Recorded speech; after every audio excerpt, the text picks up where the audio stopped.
I've said this often about Ice. He didn't just hear people, he listened to them.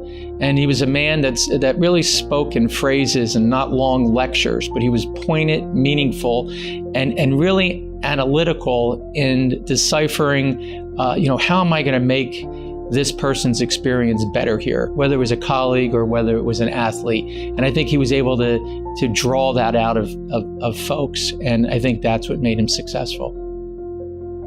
Whether I covered a home meet, traveled to an away meet with them, he always, and I mean always, made it a point to come and say thank you when we were done. He really made me feel like he appreciated what we did for his team in the training room. He didn't say much, but when he said things, you believed it, you listened, you remembered, and I think that was a really important aspect of why he was so successful and why he was so loved.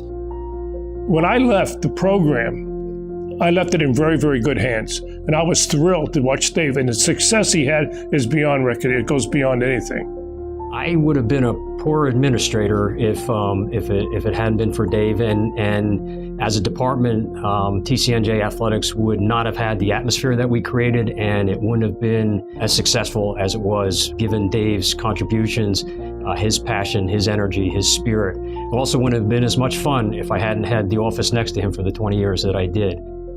His last name, Ice, is indicative of who he was as a person, because the I was for integrity, the C was for commitment, and the E was for excellence. And those three things, I think, were a culmination of how he was as an individual.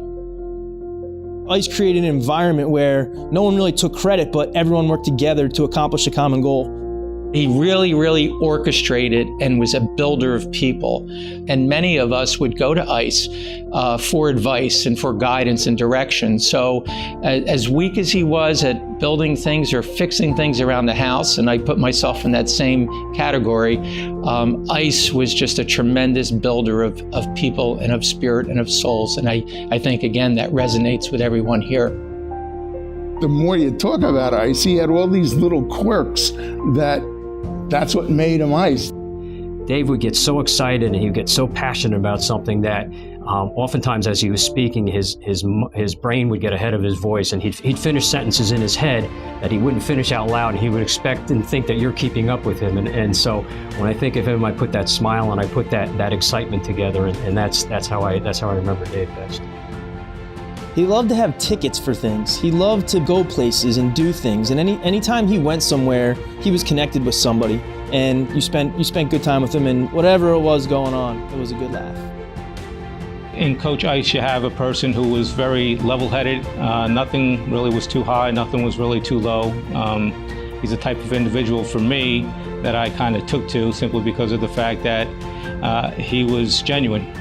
Coach Ice was a class act in every aspect of his life. With his family, with his team, with his friends. They all loved him.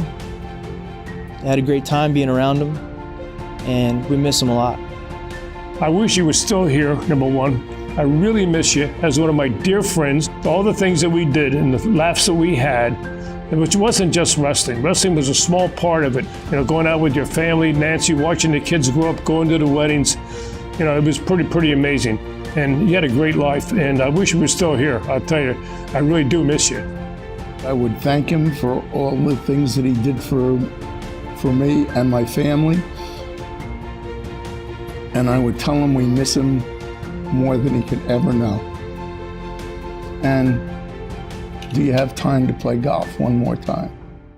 We think about, how you reached out to every single person in this room and how you made an impact on every single person in this room. We miss him, we love him, but we know that he resides in our hearts every day.